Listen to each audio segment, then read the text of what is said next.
मेरे जिस्म के अंदर हर वक्त मुझे कमज़ोरी सी महसूस होती है, मेरे हाथ पाँव सुन्न रहते हैं। खून की नालियों के अंदर जमा शुदा चर्बी को कोलेस्ट्रॉल कहते हैं। कोलेस्ट्रॉल जब आपको होता है तो आपके हाथ पाँव सुन्न होना शुरू हो जाते हैं। HDL अच्छा कोलेस्ट्रॉल है। LDL का लेवल 50 से ऊपर चला जाए तो डेंजरस है। ब्लैक कॉफ़ी पे जाना होता है, डिटॉक्स वाटर पे जाना होता है। कोलेस्ट्रॉल जैसी जो मूजी बीमारी है, इसको दवाइयों से भी जान छुड़ानी होती है और इस बीमारी से आपने अपने आप को रिकवर भी करना होता है।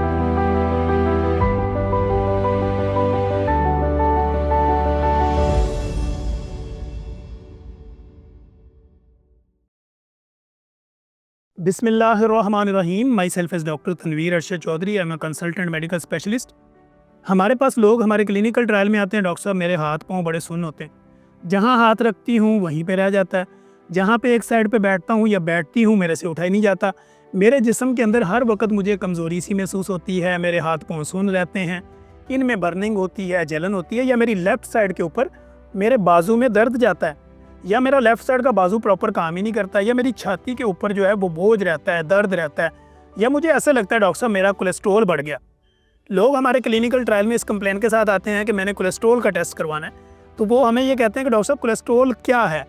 बेसिकली आपकी खून की नालियों के अंदर जमा शुदा चर्बी को कोलेस्ट्रॉल कहते हैं। जो आपकी थ्रू डाइट आपने किसी भी तरह की, आपने बेकरी आइटम्स का यूज़ किया या आपने निशास्ते और चिकनाइयों का ज़्यादा इस्तेमाल किया, तो आपकी खून की नालियों के अंदर जमा शुदा चर्बी जो हो जाती है वो कोलेस्ट्रॉल की काज बनती है। अब कोलेस्ट्रॉल जब आपको हो जाता है, इसको हम ये ऐसे कर लेते हैं कि जो चर्बी आपकी जिल्द के नीचे जमा है उसको सबक्यूटेनियस फैट कहते हैं, और जो चर्बी आपके ऑर्गन के इर्द गिर्द जमा है वो आपकी विजिलर फैट है, और जो चर्बी आपकी खून की नालियों के अंदर जमा है वो कोलेस्ट्रॉल बन गया। तो अब ये कोलेस्ट्रॉल जब आपको होता है तो आपके हाथ पाँव सुन्न होना शुरू हो जाते हैं, क्योंकि आपकी ब्लड सर्कुलेशन जो है उसमें प्रॉब्लम आता है। तो कोलेस्ट्रॉल को चेक करने का बेहतरीन तरीका क्या है? लोग हमारे क्लिनिकल ट्रायल में आते हैं, मैंने कोलेस्ट्रॉल टेस्ट करवाना है, तो हम उसको ये कहते हैं जब भी आपने कोई कोलेस्ट्रॉल टेस्ट करवाना है उसके लिए आपको 12 से 14 घंटे की फास्टिंग यानी खाना ना खाया हो, 12 से 14 घंटे का आपने गैप देना है, फिर जाके आपने सुबह ब्लड देना है, और ब्लड की क्वांटिटी जो है वो आपका एक लैब इन्वेस्टिगेशन जो करने वाला होगा वो कब बताएगा, वो आप ब्लड लैब में भेजेंगे। आपका एक टेस्ट होगा जिसको हम कहते हैं लिपिड प्रोफाइल। एक कोलेस्ट्रॉल का टेस्ट होता है जिसमें सिर्फ ये पता चलता है कि कोलेस्ट्रॉल कितना है। एक हम टेस्ट करवाते हैं लिपिड प्रोफाइल। लिपिड प्रोफाइल के अंदर आपके 4 कंपोनेंट को देखा जाता है। लिपिड प्रोफाइल के अंदर एक LDL होता है जिसको हम अच्छा कोलेस्ट्रॉल कहते हैं, एक आपका HDL होता है, एक आपका ट्राइग्लिसराइड होता है। LDL जिसको लोग ये समझते हैं कि ये अच्छा कोलेस्ट्रॉल नहीं है, HDL जो है वो अच्छा कोलेस्ट्रॉल है, और इसी तरह ट्राइग्लिसराइड जो है अगर उसका भी बढ़ जाए तो फिर इसी तरह टोटल कोलेस्ट्रॉल। HDL अच्छा कोलेस्ट्रॉल है, LDL लोगों के नज़दीक अच्छा कोलेस्ट्रॉल नहीं है। ट्राइग्लिसराइड जो जब ये बढ़ जाता है तो ये काज बनता है कि आप प्री डायबिटिक हैं, आपकी बॉडी के अंदर इंसुलिन की रेजिस्टेंस हो रही है। तो अगर आपका LDL का लेवल 50 से ऊपर चला जाए तो डेंजरस है। HDL का लेवल अगर 40 से 50 के दरमियान में रहे, यानी ये 40 से 50 mg पर डेसीलीटर। इसी तरह ट्राइग्लिसराइड जो है वो 150 यानी 150 mg पर डेसीलीटर इसके अंदर रहे तो ठीक है। अगर ये उससे ऊपर जाता है तो इसका मतलब होता है कि आपको कार्डियक अरेस्ट हो जाएगा, आपको जो है वो टैकीकार्डिया हो सकता है, दिल की बीमारी हो सकती है, स्टेंट डल सकते हैं, बाईपास हो सकता है, आपको फालज हो सकता है, आपका कोई ना कोई हिस्सा पैरालाइज हो जाएगा या शेल हो जाएगा। तो ऐसी कंडीशन के अंदर जब आपको कोलेस्ट्रॉल हो जाए तो कोलेस्ट्रॉल को कम करने का क्या तरीका होता है? नंबर 1 तो हमने स्टैटिन यानी दवाइयों पर जाना होता है। अगर कोलेस्ट्रॉल की वजह से आपका BP हाई हो रहा है तो BP को कंट्रोल करना है।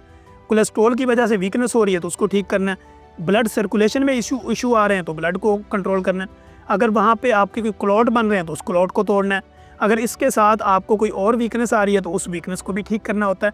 अगर हम होम रेमेडी की बात करें तो आपने बाहर से जो चिकनाहट है वो निशास्ता के थ्रू हो, वो चीनी के थ्रू हो या ग्रेन्स के थ्रू हो, इनको आपने बंद करना होता है। बेकरी आइटम को बंद करना होता है, सॉफ्ट ड्रिंक, कोल्ड ड्रिंक बंद करनी होती है, ग्रीन टी पे जाना होता है, ब्लैक कॉफ़ी पे जाना होता है, डिटॉक्स वाटर पे जाना होता है, चिया सीड्स का इस्तेमाल करना होता है, और आपने इसबगोल का छिलका लेना होता है, शिकंजवी का इस्तेमाल करना होता है, सत्तू का इस्तेमाल करना होता है, ओट्स का इस्तेमाल करना होता है, और अपनी डाइट के अंदर खमीरी रोटियां, नान, कुलचे और जो पराठे वगैरह होते हैं इनको आपने बंद करके अपनी लाइफ मॉडिफिकेशन करके अपनी डाइट हैबिट्स को चेंज करके कोलेस्ट्रॉल जैसी जो मूजी बीमारी है इसको दवाइयों से भी जान छुड़ानी होती है, और इस बीमारी से आपने अपने आप को रिकवर भी करना होता है।